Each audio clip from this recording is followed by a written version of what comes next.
Agradecemos a los gaiteros de la Federación Gallega de Montevideo, Natalia Sanabria y Marcos Félix, que interpretaron el himno de Galicia. Ahora vamos a comenzar y le vamos a dar la bienvenida a Ramiro Rodríguez Baucero, cónsul general de Uruguay en Galicia. Bueno, muy buen mediodía por allí, a todos los que están allí en ese auditorio, señor director de la Biblioteca Nacional, Valentín Trujillo, gracias por abrirnos la ventana a su casa, doctor Pablo de Buren Casal, sin cuyo esfuerzo y dedicación, seguramente honrando a la estirpe de la que proviene, no hubiera sido posible la realización de este evento. Justo en saludar a la distancia a esa mesa y también a todos los participantes y asistentes que están allí. Seguramente esté la querida Elvira Domínguez, también delegada de la Junta de Galicia en Montevideo. Un poco más cerca, de este lado del charco, saludo a la querida alcaldesa de A Coruña, querida Inés Rey, al señor presidente de la Real Academia Galega, don Víctor Fernández Freillanes, a quien también agradezco especialmente haber accedido tan gustosamente a participar de este acto.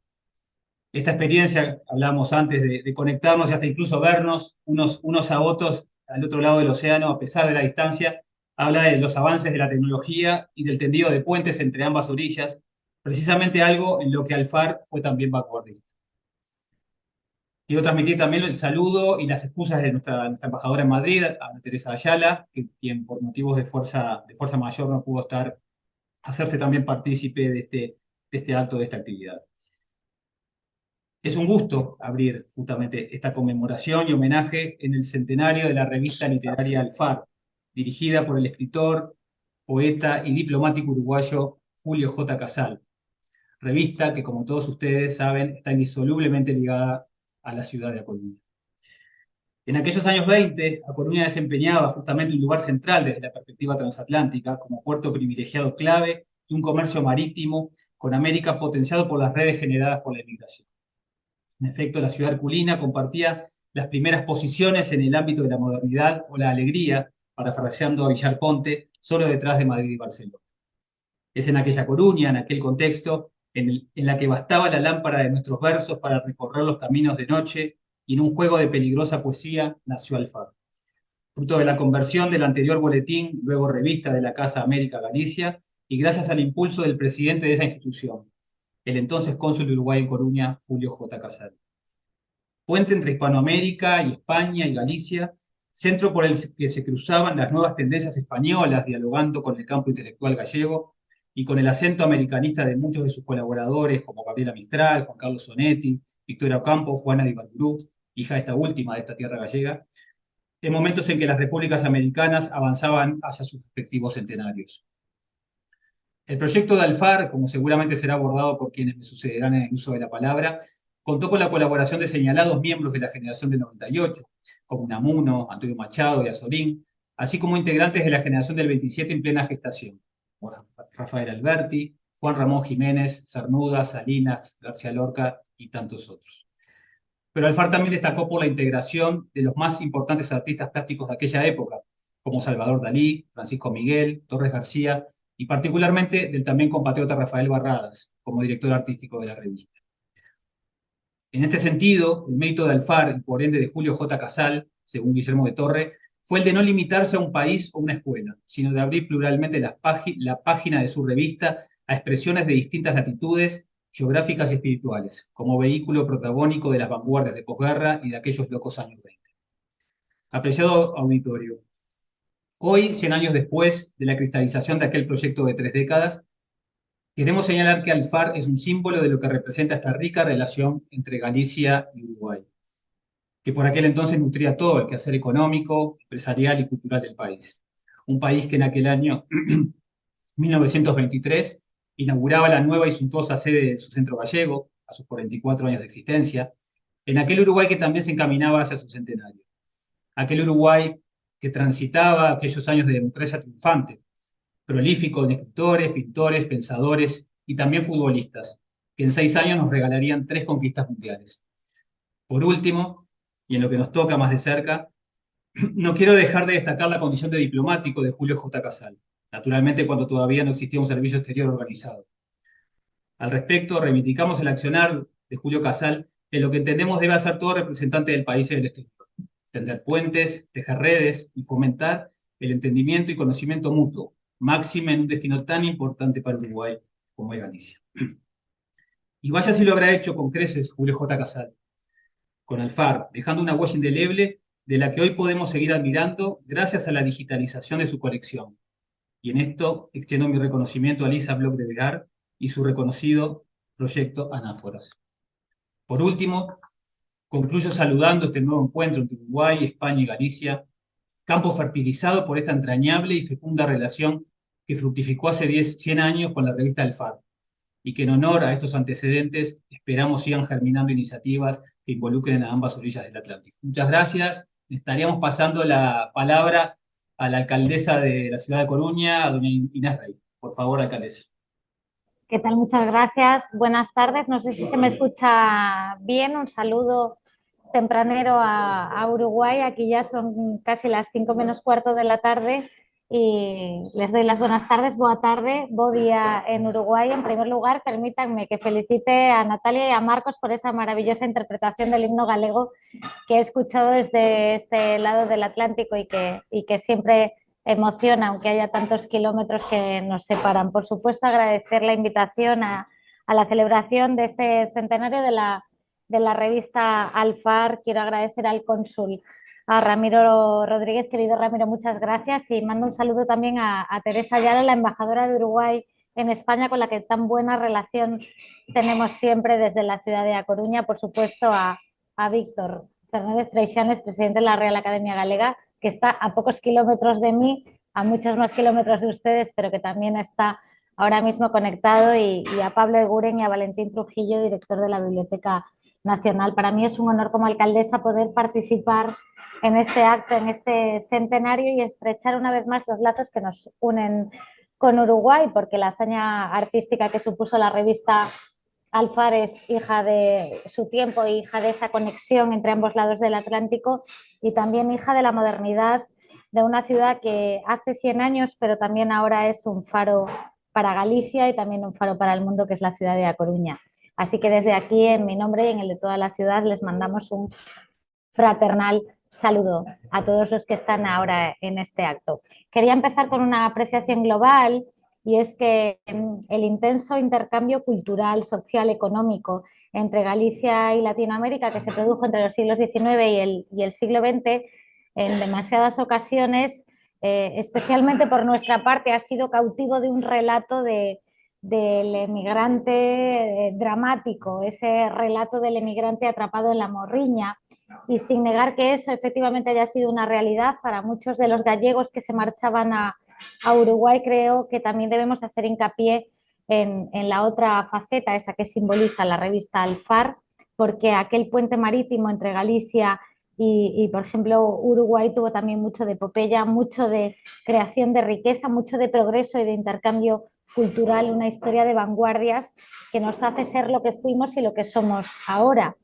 Cuando hace 40 años se celebraron en A Coruña homenajes a la publicación que hoy nos reúne, recuerdo unas palabras de Domingo García Sabel, que fue uno de nuestros más queridos intelectuales, que decía que en Alfar el factor estimulante predomina sobre el melancólico, y creo que esa es una de las narrativas en las que debemos incidir, ¿no? Más allá, como digo, del relato clásico de la morriña y la nostalgia. Incidir también en la vanguardia y en los deseos de progreso y de futuro que tenían quienes cruzaban el Atlántico. En el año 1923, hace ahora 100 años, cuando se fundaba esta revista, A Coruña, la ciudad de la que tengo la honra de ser alcaldesa ahora, era un puntal de la Ilustración, como lo había sido durante el siglo anterior y como ha sido siendo durante este siglo. Y Alfar lo muestra perfectamente entre esas conexiones entre el tejido social, económico y cultural de la ciudad. Nuestra potente industria marítima, también la bancaria, están íntimamente relacionadas con esa cultura cosmopolita de la que yo hablaba y avanzada que definía a Alfar, y era ese eco de ida y vuelta con la tierra de Uruguay la que la mantenía viva. No hay más que ver los anuncios que se publicaban en la revista hace 100 años para ver precisamente esa actividad y esa vanguardia que tenía la ciudad. En la época en la que nacía Alfar, A Coruña modelaba su carácter definitivo, el de esa ciudad modernista, como el estilo arquitectónico en el que estaba la revista en el año 22, en el año 23, perdón, en la calle Real número 22, precisamente en el edificio de al lado al que un joven Pablo Ruiz Picasso, del que este año celebramos su 50 aniversario de su fallecimiento, pues exponía sus primeras obras, aquel niño Picasso que, educado en su adolescencia en A Coruña, despuntaba como el gran artista universal que fue. Eso da un poco eco de lo que significaba ese espíritu creativo y vanguardista que tenía la ciudad, que culminaba a unos metros más adelante de esa calle Real 22 con el primer rascacielos que hubo en España, que albergaba el edificio del Banco Pastor, ¿no? No deja más que traslucir ese nervio vanguardista que tenía la ciudad y que sirve un poco para entender el contexto histórico también en el que nace la revista, esa agitación cultural que además era la vanguardia de ese galeguismo progresista. No hay más que recordar, bueno, pues que la Real Academia, después hablará su presidente, pero tiene su sede en A Coruña, se creaba aquí también, y esa revista Alfar que reunía entre sus primeras firmas a personas como Juan Carlos Onetti, que ha citado el cónsul, a José Luis Borges o a André Breton, y también con intelectuales tan importantes como Unamuno, como Antonio Machado, como Picasso o con Dalí, pero que a la vez reunía a nuestro querido Castelao, a Vilar Ponte o Álvaro Cebreiro. Es decir, esa mirada internacional con el corazón en Galicia que tenía la revista. Por supuesto, no puedo dejar de mencionar, y como hacía mi querido Ramiro, a Julio José Casal, el cónsul de Uruguay en aquella época aquí en Galicia, que era el alma mater de este milagro que fue la revista Alfar, y que es una figura reivindicable que sirve para profundizar en esa relación tan intensa entre A Coruña y Montevideo que hemos tenido siempre. Quiero ir terminando con dos anécdotas, una de tintes futbolísticos, si se me permite acercar un poco este centenario a la actualidad, porque no sé si lo saben, pero optamos conjuntamente a ser sede del Mundial del 2030, y A Coruña es una de las sedes candidatas a ser, bueno, a albergar alguno de esos partidos para ese Mundial que dentro de 7 años se va a celebrar. Pero un poco antes de ese Mundial, en mayo del 2024, tenemos otra efeméride más en la ciudad, que se van a cumplir 100 años de la jornada que unió a la selección de Uruguay con el Deportivo de La Coruña, nuestro Depor, en un partido aquí en el Estadio de Riazor. Y precisamente la persona que hizo el saque de honor en aquel partido, que va a hacer 100 años de su celebración, pues fue precisamente Julio José Casal, cónsul de Uruguay en aquel momento, que tuvo la honra de hacer aquel saque. Entonces yo creo que, o espero que esto nos dé también puntos para ser sede del Mundial. Si reciben desde Uruguay una llamada de la FIFA, pues también les agradezco se acuerden de la ciudad de A Coruña como una de las candidatas. Y termino con el gran Mario Benedetti, que tuvo la oportunidad de visitar nuestra ciudad en 1984 y que hacía una reflexión cuando llegaba, y él decía que en Montevideo había tantos gallegos que cuando venían a Galicia se sienten entre montevideanos, y que la afinidad entre Montevideo y A Coruña pues no estaba solo en los rostros, en la actitud acogedora de quienes los esperábamos, sino también en lo que él llamaba el aire salitroso, en la condición portuaria y en esa similitud entre la marina y la rambla costanera, y sobre todo en esa misión orientadora de nuestros respectivos faros, el suyo y el nuestro, nuestra Torre de Hércules, que desde aquí lleva siglos iluminando a nuestros navegantes. Así que esa unión que nos hace estar juntos a través del Atlántico, esa historia larga en común que tenemos, y esta revista Alfar que nos unen, pues hacen que este centenario sea especial para nosotros. Lo sentimos con orgullo y también con ansias de futuro y de un futuro común, siempre de la mano entre su tierra y la nuestra, en la que saben que somos prácticamente hermanos. Así que muchísimas gracias por darme la oportunidad de participar en este centenario, que sean muchos más. Enhorabuena y muchas felicidades.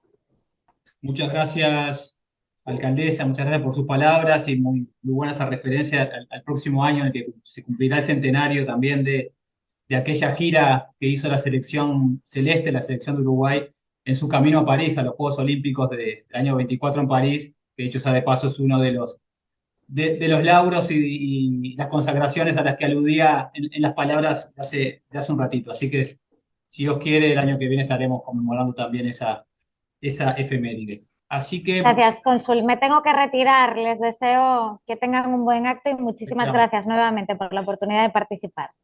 Muchas gracias, alcaldesa. Muchas gracias. Gracias. Y ahora le cedemos la palabra a Víctor Fernández Freillanes, el presidente de la Real Academia Galega, quien también va a dirigirse a este auditorio, y también agradeciendo especialmente porque sabíamos de su apretada agenda por cuestiones personales, con lo cual valoramos ampliamente su participación aquí. Siguiente.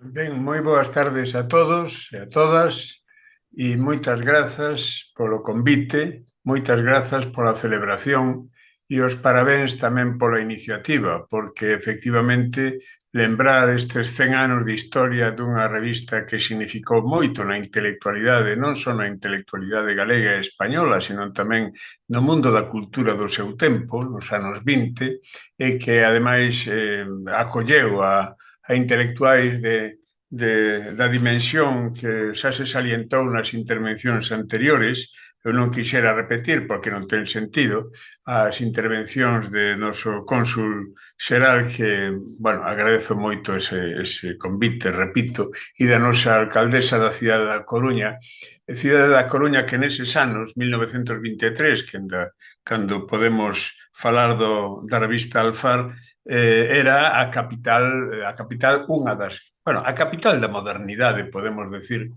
en Galicia.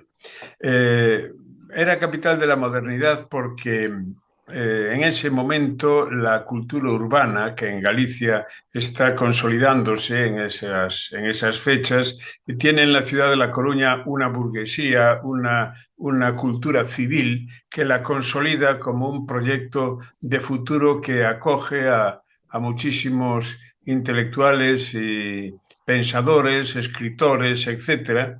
Pensemos que, como se decía antes, como decía nuestra alcaldesa, A Coruña pues funda la Real Academia Galega en 1905-1906, pero en el año 1923, que es cuando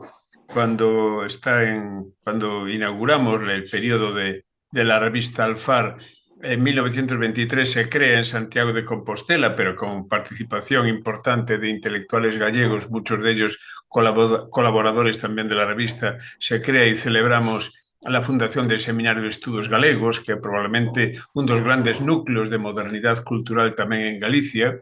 En 1920 en Galicia se crea la revista Nós, que se considera la vocación de intentar que la lengua gallega, que el idioma gallego se instale en el diálogo con las culturas y con las culturas y lenguas contemporáneas en su momento. La revista Alfar está en este marco de iniciativa cultural y de inquietud cultural que recoge las páginas las felices páginas de la publicación. Ya se habló de los numerosos colaboradores de todo tipo, de la generación del 98 en España, desde Antonio Machado, Unamuno, etcétera, también de la generación del 27, que es la generación floreciente en la literatura, en las letras españolas, de escritores gallegos como Castelao, al que se hizo referencia, Vicente Risco, personas vinculadas a esa revista Nós, a la que hacía referencia antes, pero yo quisiera subrayar, para no repetirnos, dos figuras. Una es Juana Ibarburu, que es una de las grandes poetas universales, pero que es una de las grandes poetas del Uruguay también, y que es hija y descendiente de gallegos, como saben seguramente todos los presentes. Estos días estamos celebrando en la Villa de Lourenzá, provincia de Lugo, el Día de las Letras Galegas, que es la celebración que hacemos en memoria de nuestros grandes escritores. Cada año se elige a un escritor y este año fue elegido Francisco Fernández del Riego para celebrar esa onomástica cultural. En la Villa de Lourenzá nacieron los padres de Juana de Ibarburu y allí hay un recuerdo de ella extraordinario. Es decir, no solamente las calles, una calle y tal, sino también en el año 1967 se inauguró una biblioteca en su recuerdo. Ella en sus versos también hace una evocación especial a la memoria de la Galicia que llevaba dentro también del corazón. Y por tanto, el hecho de que esta poeta esté también vinculada al FAR, pues parece algo importante. El director del FAR, el cónsul, que crea realmente una publicación ambiciosa y desde luego que es capaz de concitar tantas voluntades en su momento, hay un momento donde él tiene que abandonar la revista y le sucede en el año 27, en los números 61 y 62, Juan González del Valle. Nada más que en esos dos números. Es una manera de que la revista no se pierda porque eran conscientes de su significación. Luego él la continúa en Uruguay, en Montevideo.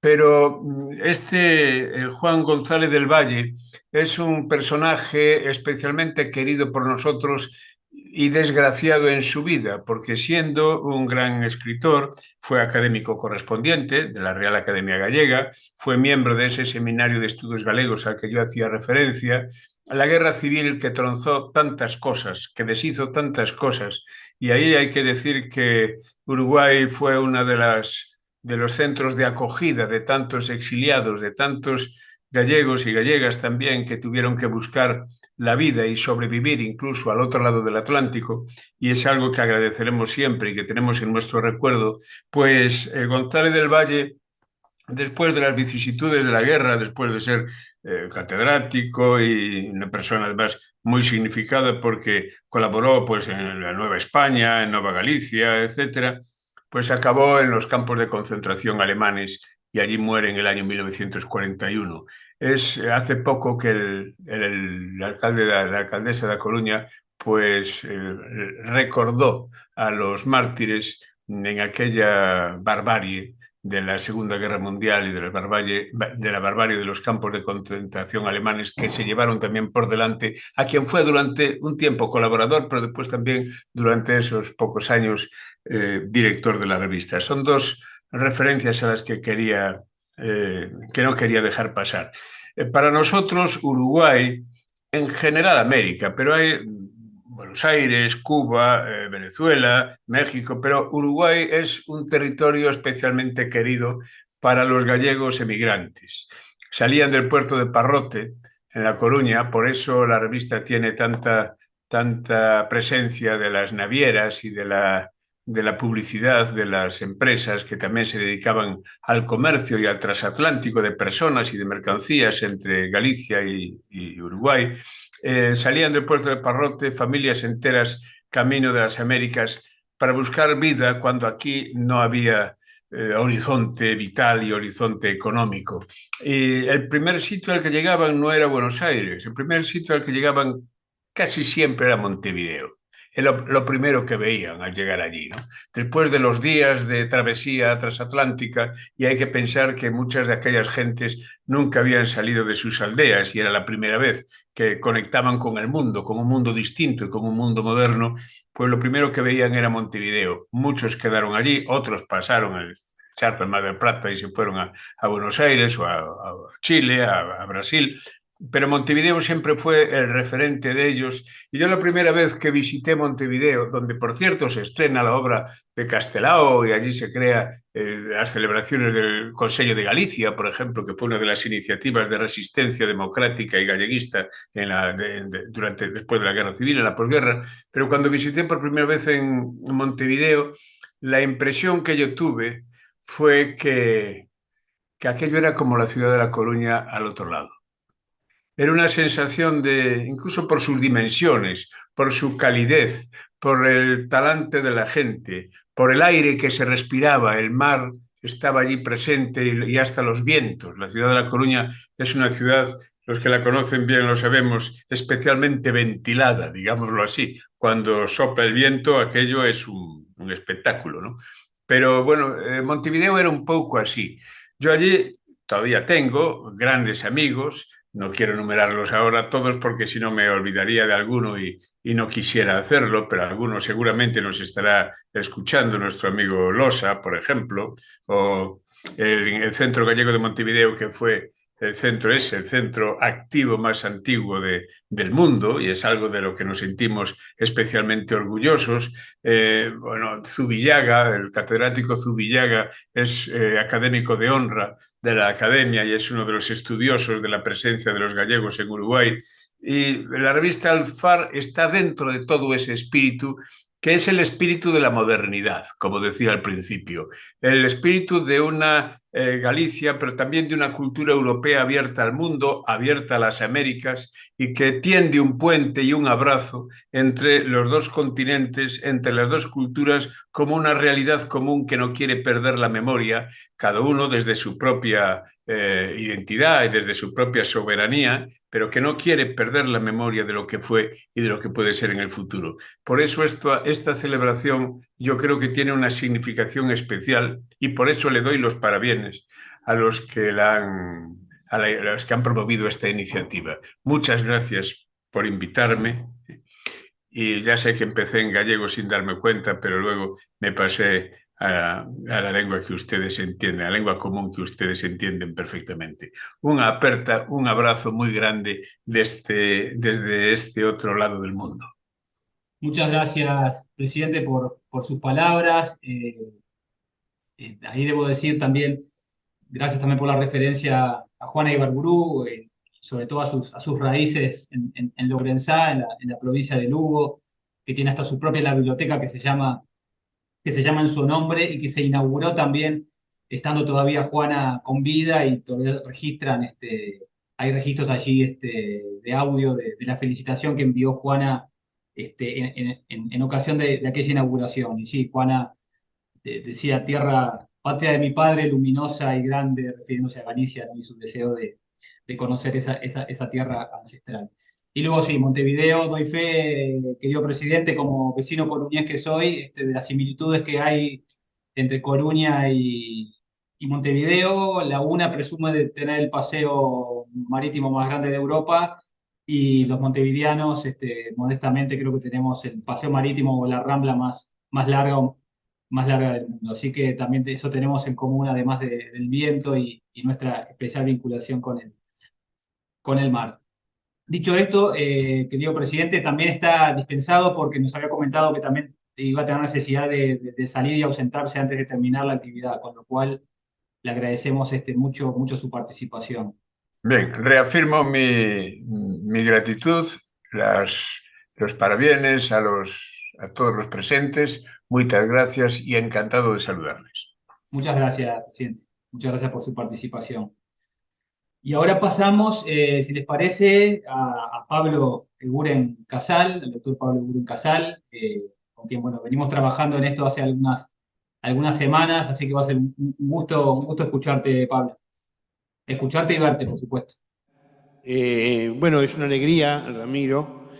Realmente un placer poder haber concretado todo esto. Tu apoyo del lado de Galicia fue muy importante, es muy importante. Y el apoyo especial también del Ministerio de Educación y Cultura. Acá tenemos el honor de tener al doctor Pablo Landoni, Couture, nieto de Eduardo J. Couture, que fue compañero de Julio J. Casal y escribió también en Alfar. También el apoyo de siempre y la afectuosidad del director Trujillo, que agradecemos muchísimo porque es una forma de comunicarse como si hubiéramos estado toda la vida juntos. Eso no se encuentra fácilmente. Quiero, saludar a la gente de La Coruña, dejo mis saludos a la alcaldesa Inés Rey, después a Víctor Fernández Freixenes y bueno, y especialmente a ti, Ramiro. También tenemos el gusto de tener al director de Cultura de San José, Pablo Pucheu, y bueno, y a tantos amigos, escritores y poetas que me gustaría nombrarlos a todos. Pero yo lo que quiero agradecer primeramente es a César Antonio Molina, quien fue el promotor de los facímiles de la época gallega de Alfar, la primera época de Alfar. Eso es muy importante, la labor de Molina, como yo le digo, es realmente un alfarero más. También publicó la revista Alfar y la prensa literaria de su época, que es una guía importantísima, además de los 4 tomos de los facímiles que tenemos, recuperados en Galicia y que se venden por internet. También a Bernat Padró, que hizo Historia Intelectual de la revista Alfar en 2014, un trabajo de tesis que se publicó en Zaragoza.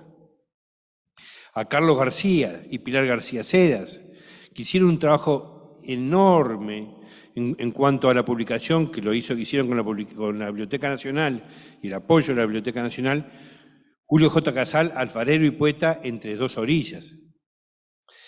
Bueno, y Pablo Roca y Eduardo Roland en Lorca, en Uruguay, habla mucho de Casal en relación a Lorca cuando viene y visita Casal, en relación a las peñas que habían en Galicia, cómo se conocieron con Barradas, cómo hizo para conocerse con Dalí y con Lorca cuando estaban en la casa de estudiantes en el año 19. Bueno, todas esas relaciones que son fundamentales y que fueron también el germen de la revista. Acá se habló mucho de la importancia de La Coruña. La Coruña en el principio del siglo fue un lugar en donde hubo mucha actividad económica, sobre todo por las navieras, como decían, las navieras, la hotelería, la banca internacional y banca nacional. Y bueno, y todo eso fue coadyuvando a un bienestar económico, que ese bienestar económico produjo un bienestar cultural. En ese bienestar cultural estaba Julio J. Casal. Julio J. Casal, junto con un amigo de coruñés, Rodríguez Jordi, están en las peñas en Coruña, que se realizan en un bar que se llama La Peña. Entonces Jordi publica un libro que se llama La Peña y la Peña, La Peña de la Peña. Bueno, y entonces, con esa inquietud literaria de la gente, los intelectuales gallegos y los intelectuales, y Julio J. Casal, formaron la primera revista, que se llamó Vida, que tuvo nada más que 5 números. Pero allá en el año 20, Vida fue dando a su vez, empalmándose con la actividad que se estaban creando. Todos los cónsules de Galicia se habían reunido y formaron lo que se llamó Casa América Galicia, un boletín para ayudar a los que viajaban hacia el exterior o los que volvían también a España, a Galicia. Era un puerto importantísimo, el puerto de La Coruña. Estaban todas las grandes navieras internacionales. Y ahí empieza, con ese boletín, es el comienzo de esa revista Casa América Galicia, que se produce y va cambiando. En el año 21 se convierte en revista, primero el boletín, después revista, y en el año 22 enero de 23, asume Casal, que ya era secretario de la revista, y asume como director. Ahí la revista fue cambiando sustancialmente, se convirtió en una revista literaria, que a su vez plástica, se publicaban música, por ejemplo, los Barradas publicaron en los 3 hermanos Barradas, Carmen Barrada, la gran compositora, publicado en las primeras casas de América Galicia. Entonces, el hermano de Barradas publicaba poemas y Barradas sus dibujos. Pero hay que recordar también que la amistad de Barradas con Casal comienza ya de que eran muchachos en Montevideo. Vivían en la calle Yaguarón los dos, eran vecinos, y era una familiaridad enorme con la familia Barradas. Y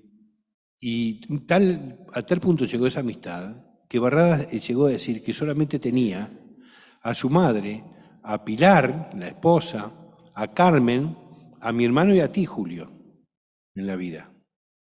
Julio le ayudaba bastante porque estaba bastante pasando mal, y hay cartas, testimonian, que Julio le dice, te mando esto, y te mando remedios, y te mando víveres, Bueno, eso es el cerno de la revista Alfar. Pero en el año 23, Casal toma la resolución de crear la revista y le pone nombre Alfar, y eso fue hace 100 años, octubre del año 23, con el apoyo muy importante de Guillermo de Torre, que era uno de los que insistía que tenía que la revista cambiar.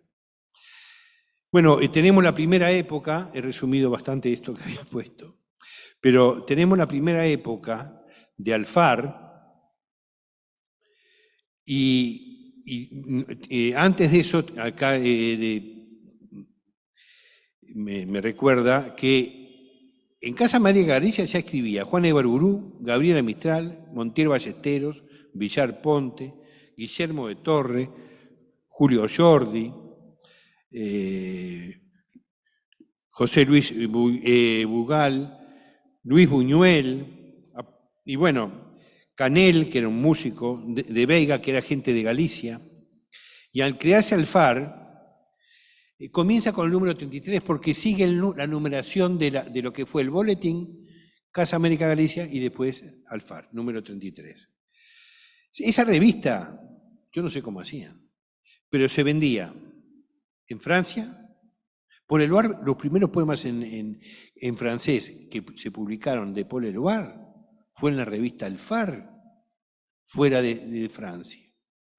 Estaba en Francia, estaba en Bogotá, estaba en La Habana, en San Salvador, Santiago de Chile, Quito, San José de Costa Rica, París, Roma, Montevideo, México y Italia.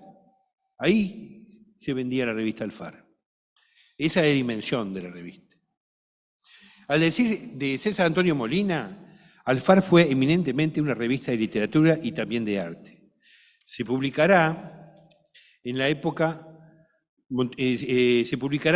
montevideana a partir del número 61 y hasta el 91. Colaboran en la época montevideana porque es una segunda época, pero que es una época importantísima que tenemos nosotros el privilegio de tener a Montevideo como productora de esta riqueza. Colabora Federico García Lorca en Montevideo, Borges, Jorge Luis Borges, Benjamín Jarnés, Manuel Abril, Alfonso Reyes, el mexicano, Juan Gutiérrez Gili, Marcia Gall, Silvina Ocampo, Guillén, Jorge Guillén, Jorge Amado, Ernesto Hemingway, Gerardo Diego, entre otros. Después, tenemos los plásticos como Germán Cabrera, Verdía, Maruja Mayo, Figari, Julio de Suárez, Vicente Martín, García Reino, Torres García, Adolfo Pastor, José Cunio, Nora Borges. Tenemos prosistas como Francisco Espínola, Justino Zavala Muniz, Gesualdo, Sara de Ibáñez, Roberto Ibáñez, Carlos Martínez Moreno, Gastón Figueira, Daniel Vidar, Liber Falco, Mario Benedetti, Eduardo J. Couture, Dora Isela Russell, Ortiz Alegui. Tenemos poetas, Juana Ibarburu siguió colaborando siempre, íntima amiga de Julio. Vaso Maglio, Clotilde Luisi, Emilio Oribe, Enrique Amorín, Fernán Silva Valdés, Susana Soca, Manuel de Castro, Juan Cuña, Clara Silva, Orfila Bardesio, Paulina Medeiros, Humberto Sarrilli, Sara Bolo, Julio Fernández, Cipriano Vitureira, Juvenal Ortiz Saralegui, entre tantos más. Eso era Alfar Montevideo, que algunos quisieron disminuir su grandeza, pero eso ya pasó. Bueno, quiero terminar recordando las palabras que el poeta Julio J. Casal dijo cuando se cumplieron los 25 años de la revista Alfar, año 1948.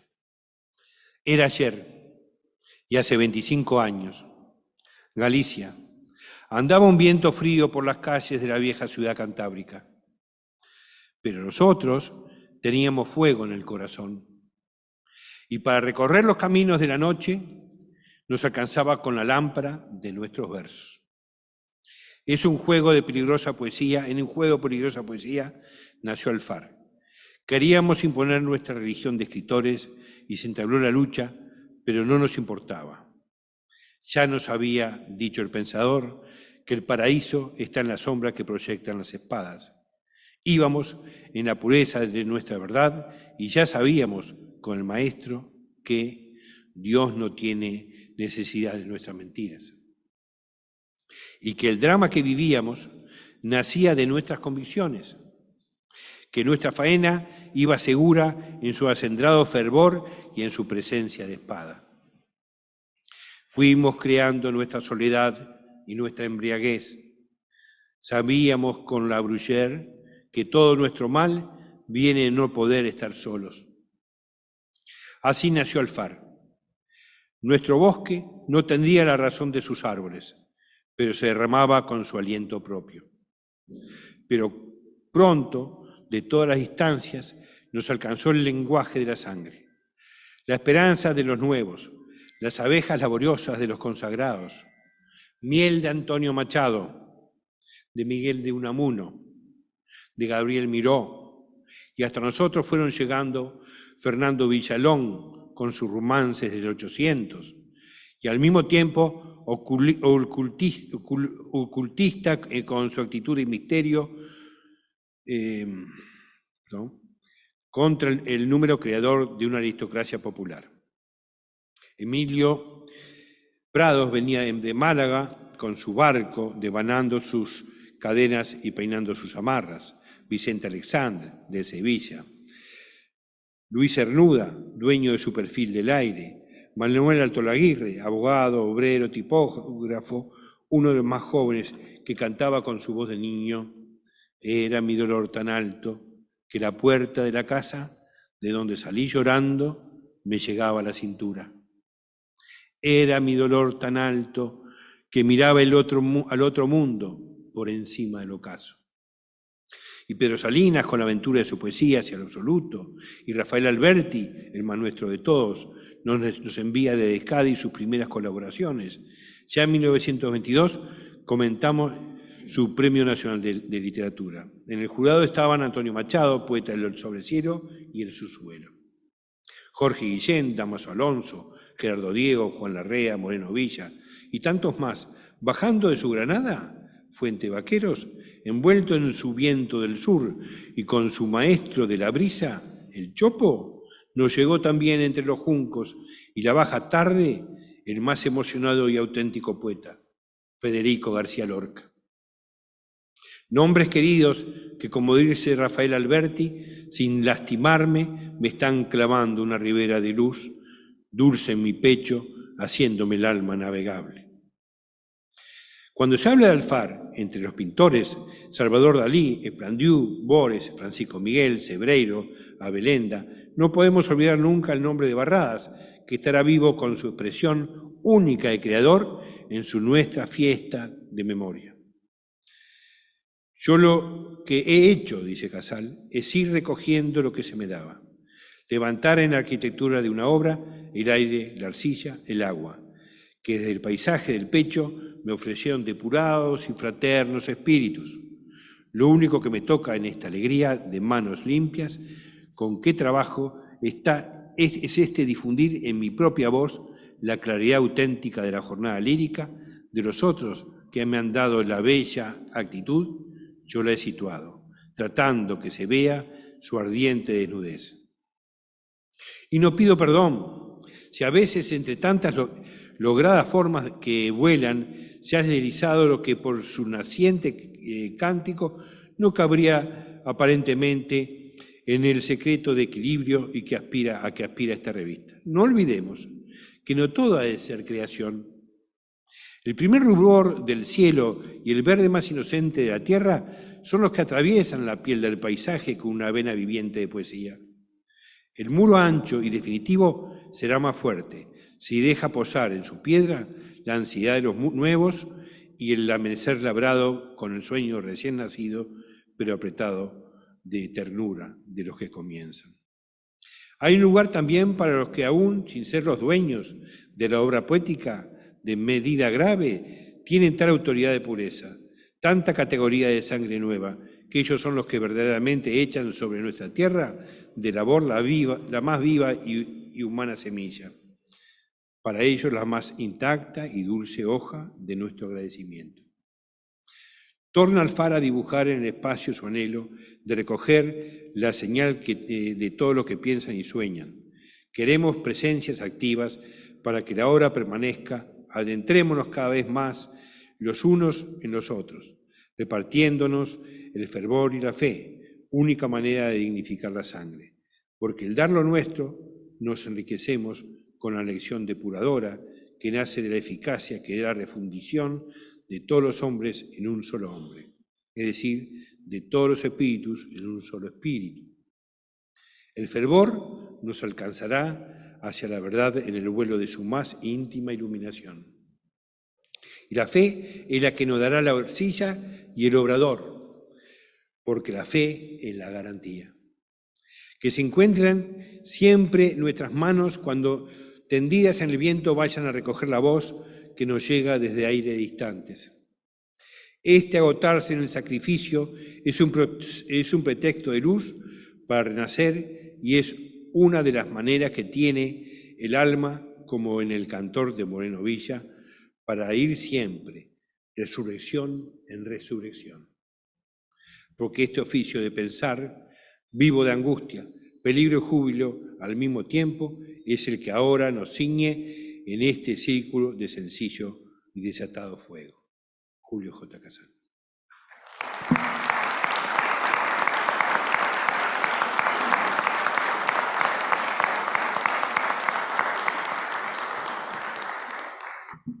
Muchas gracias, querido Pablo, por tus palabras, por tu semblanza del abuelo, de Julio J. Casal. Es decir, vamos a darle la palabra ahora para concluir con la parte expositiva al director de la Biblioteca Nacional, a Valentín Trujillo, no sin antes saludar y extender el saludo también al director general de Secretaría del Ministerio de Educación y Cultura, Pablo Landoni, y también al director de Cultura de la Intendencia de San José, que están por allí presentes. Director, cuando guste. Bueno, buenas tardes. Muchas gracias, Ramiro, por ese papel de articulador en este evento, a distancia pero tan cercano. Creo que hay que empezar por los agradecimientos, sin duda, incluso a riesgo de repetirme. Creo que el principal agradecimiento, el inicial, es para la familia y para el impulso de los descendientes de Julio José Casal, escondido ese José detrás del J que conocemos todos, que a su vez fue un gran articulador, y creo que eso ha quedado de manifiesto en quienes me han precedido en el uso de la palabra. Tenemos que agradecer sin dudas a Pablo Eguren Casal, en nombre de toda la familia. Sabemos que hay otros familiares que están aquí y agradecemos su presencia. Agradecer, por supuesto, a la Embajada Uruguaya en España, al Consulado General de Uruguay en Galicia, en el nombre de su cónsul, Ramiro Rodríguez Baucero. Por supuesto, la participación de la alcaldesa Inés Rey y del presidente de la Academia Gallega, Víctor Fernández. Bueno, al Ministerio de Educación y Cultura, a través de la presencia de su director general de Secretaría, que está presente aquí, a la colectividad gallega en Montevideo, ¿sí? que sabemos que también está presente aquí entre sus integrantes. por supuesto, a los gaiteros que pusieron su arte, su talento y sus sonidos para transportarnos a esas tierras tan maravillosas que hemos tenido la suerte de conocer y también de experimentar, caminar por esa rambla costera de A Coruña tan ventosa, tan salina y también, ¿por qué no?, tan uruguaya. Sí, es verdad, el director de Cultura de la Intendencia de San José, nuestro amigo Pablo Pucheu, que también se acercó a este acto. La verdad es que es difícil hablar luego de 4 exposiciones donde se repasó la vida y la obra de Julio J. Casal y en particular poniendo énfasis en la revista Alfar. A mí lo que me gustaría decir primeramente es que Alfar y sus 35 años, por momentos interrumpidos y con algunos baches, pero 35 años de labor constante, son apenas una parte de la obra de Julio J. Casal. Él además desarrolló otras actividades artísticas, literarias. Aquí tenemos una vitrina, no sé si ustedes la vieron en la entrada, donde hay apenas una pizca de ese trabajo. Se expusieron todos los libros de poesía de Julio J. Casal, que tiene Biblioteca Nacional. El primer avance sobre la figura de nuestro homenajeado, el creador de la revista Alfar, en octubre del 23, hace exactamente un siglo, y que se basó obviamente en ese gran limo que tenía de años previos, en una serie de publicaciones que se dieron en A Coruña, es la revista Alfar, y es la figura de Casal vinculada a esta casa, porque por algo estamos hoy aquí en la Biblioteca Nacional. La Biblioteca Nacional tiene, con respecto a la figura de Julio J. Casal, una relación directa, intensa e importante desde el punto de vista de la documentación. Toda la colección de la revista Alfar está aquí en el acervo de revistas de Biblioteca Nacional. Por lo tanto, está disponible para su lectura, para poder ver y experimentar con todos nuestros sentidos esa publicación señera fundamental. Tenemos también toda la bibliografía de Julio Casal. Pero además tenemos una enorme colección de papelería personal en el archivo literario. Cuando me refiero a papelería personal hablo de correspondencia, sin dudas, de documentos, de fotografías, postales, dibujos, algunos objetos también. Eso también está aquí resguardado en el archivo literario de Biblioteca Nacional. En nuestra pinacoteca, y aquí hago la referencia a ese retrato de Pelle Castro, ese es Julio Casal, con sus lentecitos redondos y su bigote tan característico. Eso forma parte de la pinacoteca de la Biblioteca Nacional. Pero además, el grupo de investigadores de Biblioteca Nacional, y aquí tenemos presentes varios hoy, pero me refiero en particular, por ejemplo, a la profesora Elena Romiti, que en su muy cuidado, extensivo y minucioso trabajo de correspondencia de Miguel de Unamuno, tiene un capítulo especial con Julio Casal muy importante, investigado y documentado en nuestra colección del archivo literario. Lo mismo se nombró el libro que se publicó en 2013, ¿no? El del Poeta y Alfarero de Dos Orillas, de Carlos García y Pilar García Sedas. Ese es un trabajo que se basó principalmente en la documentación que tiene Biblioteca Nacional. Pero además quiero hacer una mención al material virtual que existe y que el cónsul hizo referencia. El proyecto Anáforas, que es un proyecto que siempre me gusta destacar, es un proyecto mixto que combina fondos del Ministerio de Educación y Cultura con la Facultad de Información y Comunicación de la Universidad de la República.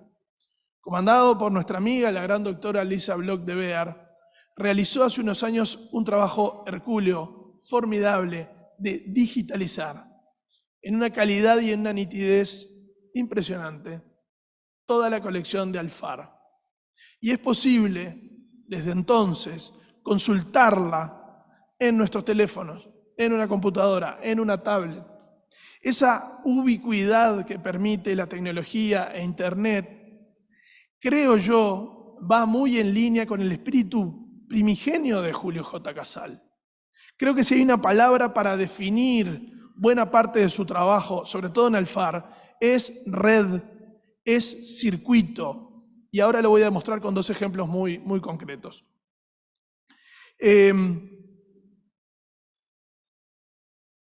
Además, por si esto fuera poco, la entrada de Julio J. Casal en Anáforas permite leer trabajos y ensayos sobre Alfar. Hoy se nombraba, por ejemplo, el de Bernat Padró, pero hay otros muy completos que permiten reconstruir los contextos en los cuales se generó la revista, las múltiples conexiones que tuvo y la figura, por supuesto, de su fundador y director y gran impulsor. Creo que promover y extender la cultura, los vínculos y los valores humanos a través de la creatividad del arte en su mayor extensión imaginable, una frase que conocemos bastante, estuvo en el impulso original de Julio J. y también en el de Anáforas, que permite una lectura casi universal, permite revisar y consultar cada uno de los números en su detalle, y eso me parece formidable. Yo simplemente me voy a referir a dos números de Alfar que son muy particulares y muy especiales. Uno es el de octubre del año 23, que es el número 33, es el primero de Alfar, pero en realidad tiene una treintena de antecedentes en estos circuitos que Julio J. enhebró, entonces desde La Coruña, luego lo hará desde Montevideo. Inevitablemente, y ustedes ya lo han visto en todas las participaciones que ha tenido este evento, es inevitable generar una lectura de listas, porque los conjuntos fueron parte del trabajo de cada número de Alfar. Se habló de la Asociación Regional Hispanoamericana, era una asociación comercial. Eran empresas que se reunieron junto con unos consulados y que combinaron de una manera muy original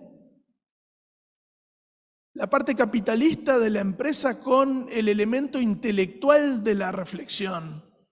No era tan común entonces, ni en España, ni en el Uruguay, ni en América, que una revista de tal peso tuviera como sus principales promotores una serie de empresas que se dedicaban a la difusión comercial de productos entre España y América. No es casual por esto que entre el Consejo Consultivo que estaba en España en el año 23, en La Coruña, tuvieran representantes de casi toda América y de las llamadas casas de vapores. Eran las compañías navieras que dejaban el Atlántico hecho un charco. La publicidad, un mínimo análisis de la publicidad puede dar una pista o una serie de pistas de cómo se formaban y sobre todo cómo se financiaban estos proyectos. Porque era formidable, por supuesto, tener un grabado de Barradas, de Dalí, una obra de Picasso, pero ¿quién pagaba el pato aquí? Bueno, la enorme creatividad y articulación de Julio J. Casal y una serie de empresas, sobre todo y en un principio gallegas, que ponían los duros, las pesetas, para financiarlo. Entonces encontramos publicidad de empresas navieras, de transporte de carga, pero de transporte de pasajeros. En las primeras páginas de Alfar encontramos croquis de cruceros, de transatlánticos, los nombres de los puertos a donde llegaban. Era La Coruña, pero también era Pontevedra, era Vigo, era Santander, era La Habana, era Veracruz, San Juan de Puerto Rico, Santos y la carrera luego hacia el sur, Montevideo, Buenos Aires, Valparaíso y luego los puertos del Pacífico. Había bancos, sin duda, hoy Pablo lo decía, la función de los bancos fue fundamental. Los bancos gallegos financiaron también esta revista. Pero también había un elemento más coloquial, más vecinal, más cercano y más pequeño en dimensión, que son las tiendas de la ciudad. Esto se financiaba con farmacias de La Coruña, con ópticas, con peluquerías. Sí, parece tan coloquial que un barbero gallego también tuviera su recuadro y al lado estaba Paul Eluard, o al lado estaba la primera edición de Trilce de César Vallejo. Miren, incluso anoté, porque esto es realmente muy, por lo menos cómico o particular, una marca de profilácticos había. Decía, para evitar las enfermedades secretas. Por lo tanto, había hasta un toque poético en la publicidad. De nuevo, creo que el concepto de red, tanto en lo comercial como en lo intelectual, se fundieron en Alfar de una manera bastante original e única. En ese primer número aparecen Enrique Díaz Canedo, poemas de Alfonso Reyes, un texto de Ramón Gómez de la Serna, Nora Lange, Antonio de Ignacios, que era el seudónimo del hermano de Barradas, ¿sí? Pero miren esto, nosotros hasta ahora venimos manejando a un Julio J. Casal que era un gran nodo de articulación en el idioma español, entre España y la Hispanoamérica.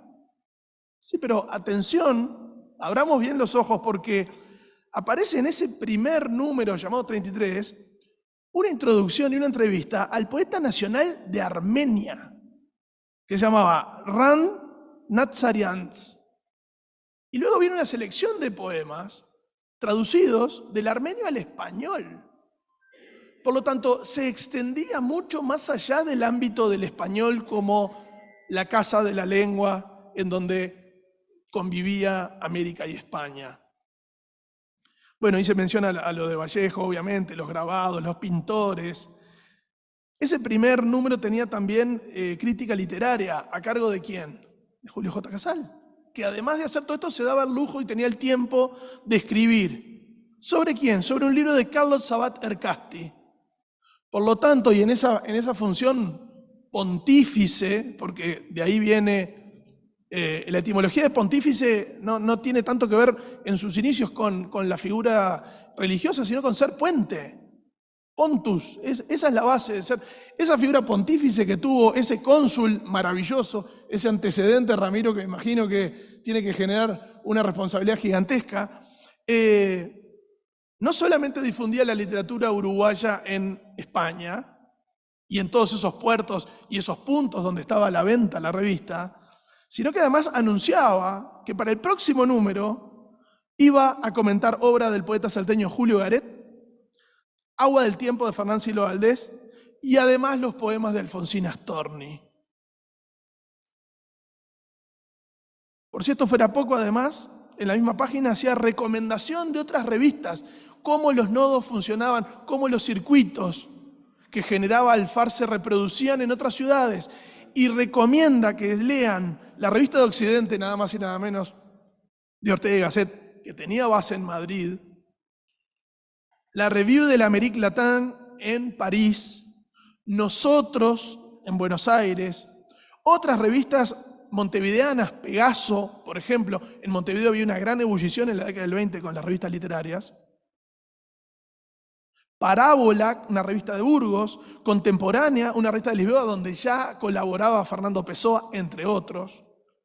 Y la revista Nos de Orense, o sea, una revista gallega, una revista local y al mismo tiempo internacional.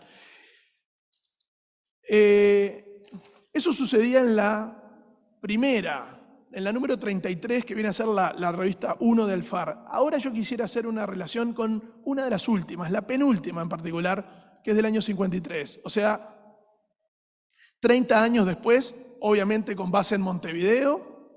La redacción de Alfar estaba en Bartolomé Mitre y Bedia 2621, hoy conocida popularmente como Bartolito Mitre, ahí a una cuadra de Avenida Brasil, en Pocitos.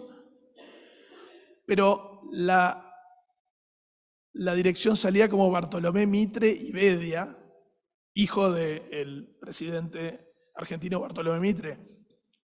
Y miren cómo hay cambios y hay similitudes, cómo hay notorias alteraciones y hay líneas de continuidad entre aquella Alfar coruñesa de los inicios y la penúltima, que es de finales del año 53.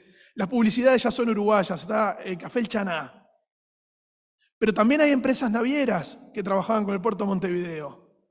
Hay publicidad de las máquinas de escribir, algo que no era nada común en la década del 20. Casas de veraneo en la costa, el Banco Español del Uruguay y la Caja Obrera apoyan a Alfar.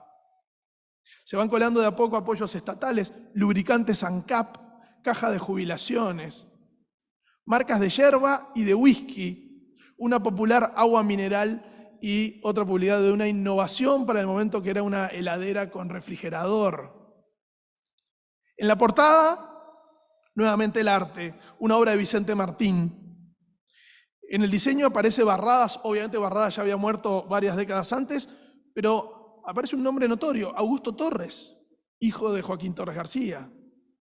Hay dibujos de Jean Cocteau, el gran intelectual francés, además de escritor, cineasta. Los autores que aparecen, José Bergamín, eje fundamental de la generación del 45 en Montevideo, muy activo, Juan Ramón Jiménez, Jorge Guillén, Rafael Alberti, entre los españoles, Susana Soca, Justino Zavala Muniz, Carlos Bá Ferreira, Juan Eberburú, Carlos Rodríguez Pintos, Manuel de Castro, Clotilde Luisi y Orfila Bardesio, entre otros. Parece que estoy hablando del equipo de las estrellas, todos juntos, todos aportando. Entre la crítica literaria ya se ve un pase de nuevas generaciones. Daniel Vidart era relativamente joven como antropólogo, la poeta Selva Márquez, Pío Baroja, Dora Isela Russell, Ortiz Saralegui, el propio Julio J. Casal, Vicente Aleixandre y Eduardo J. Couture. Simplemente tomé estos dos números que son muy emblemáticos, el primero entre comillas y el penúltimo, porque creo que en el análisis de las condiciones materiales en que se hacía y las condiciones intelectuales en que todas estas mentes centradas en Julio J. Casal se ponían en acción, se podía ver un muy buen reflejo de lo que fue la revista. En el medio, por supuesto, queda una inmensidad absolutamente infinita de contenido, inabarcable en el día de hoy. Por eso yo vuelvo a Anáforas, agradeciendo a ese proyecto y felicitando que, bueno, en esta administración ha continuado y el MEC puso lo que hay que poner y la FIC puso lo que hay que poner y continúa hacia adelante esa tarea formidable para la cultura uruguaya.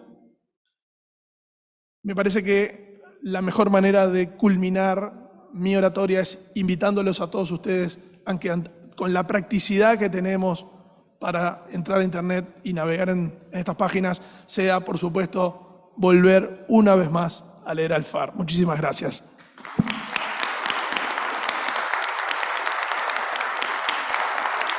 Muchas gracias, doctor, muchas gracias, Valentín, por estas palabras que, bueno, como dicen aquí, es alucinante todas esas enumeraciones de una y otra generación que se van sucediendo, todas hilvanadas por esa personalidad tan diletante de Julio J. Casal, que ahora reflexionaba que vaya si habría que difundirla entre las nuevas generaciones, en los colegios, en las escuelas, para rescatar, si se puede usar esa expresión, toda esa obra y todo lo que significó todas esas décadas de actividad literaria y artística de Julio J. y de Alfar. Señor director de la Biblioteca Nacional, autoridades del Ministerio de Cultura, autoridades presentes del Uruguay y de España, queridos familiares todos. Julio J. Casal decía siempre, más que para ser poeta, más que escribir poemas, hay que vivir como poeta. Y Julio J. Casal vivía como poeta. Cada verso nuevo que componía lo llevaba a su mesa familiar y lo leía ante sus hijos y su esposa. Y así sembró aquí en Uruguay el amor a la poesía, el amor a la belleza. Yo soy Gabriel Ibero Casal, uruguayo y gallego también, porque mi padre, Julio, nació en ese consulado y por esa vía somos muchos de nosotros también españoles. Esa veta poética que Julio J. Casal sembró aquí en su familia sigue viva. Nosotros somos los nietos de Julio J. Casal y mantenemos viva esa fuerza, esa belleza. Por eso, además de agradecer a todos los que hicieron este acto que nos llena de orgullo como familiares, quería contribuir con un grano de arena, con un poema de mi autoría que escribí para esta ocasión. Y dice así: ¿A dónde vamos queridos hermanos poetas, uruguayos y gallegos. Tan apurados estamos que no vemos que es necesario dejar las maletas para caminar libres y felices. Acumulamos medallas y ladrillos que no podemos cargar. Necesitamos aquietar el alma para avanzar más despacio, disfrutando del silencio que nos acompaña a buscar el agua clara en lo profundo de nuestro ser. Cuando la muerte nos encuentre, no habrá miedos, ni mediocridades, ni tristeza. Solo esencia que se transmuta, solo espíritu hecho luz.